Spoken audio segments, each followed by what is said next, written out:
एक बुद्धिमान मनुष्य ने कहा है कि यदि आपका शत्रु शहद से मर सकता है तो उसे विष देने की कोई आवश्यकता ही नहीं है। अच्छे और मीठे फल को हमेशा कीड़ा खा जाता है। अपने दिल की आवाज़ को सुनकर किया गया कर्म ही इस दुनिया का सबसे बड़ा धर्म है। इतने कामयाब बनो कि अगर अपने जैसा बनना लोगों का सपना हो। अच्छे लोगों की संगत में रहो, क्योंकि सुनार का कचरा भी बादाम से महंगा होता है। जो जितना शांत होता है वो उतना ही खतरनाक होता है। मीठे लोगों से मिलकर मैंने जाना, कड़वे लोग अक्सर सच्चे होते हैं। पैसों की अमीरी आम बात है और दिल की अमीरी खुदा किसी किसी को देता है। जो स्नेह हमें दूसरों से मिलता है वो हमारे चरित्र का ही एक तोहफा है।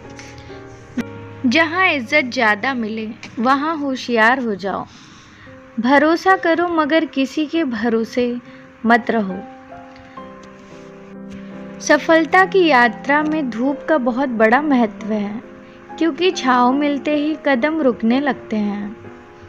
पैसों के साथ साथ दुआएं भी कमाइए, क्योंकि दुआ वहाँ काम आती है जहाँ पैसा काम नहीं आता। जो लोग वक्त बर्बाद करते हैं, वक्त उन्हें एक दिन बर्बाद कर देता है। हर ठोकर पर यूँ लगता है जैसे ईश्वर मिल गया। सब फैसले हमारे नहीं होते, कुछ फैसले वक्त के भी होते हैं। टॉपर्स की आदत होती है भले ही कम पढ़ें पर रोज़ पढ़ते हैं।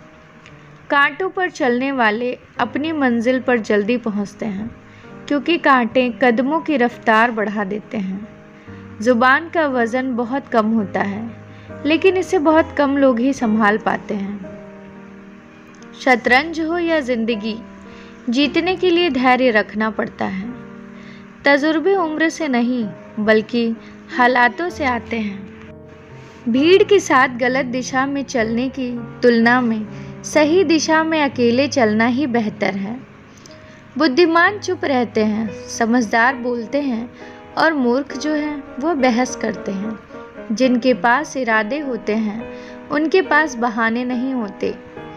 जो ईश्वर की याद में रोते हैं बेशक वो बहुत सुकून में होते हैं। भगवत गीता में लिखा है, जिस समय कोई समस्या जन्म लेती है उसके साथ ही उसका समाधान भी जन्म लेता है। राजी रहा करो खुदा की रज़ा में, तुमसे भी मजबूर लोग हैं इस जहां में। जो चीज़ हमारे हाथ में नहीं उसके विषय में चिंता करके कोई फ़ायदा नहीं है। ज़रूरत से ज़्यादा वक्त और इज्जत देने से लोग बदल जाते हैं।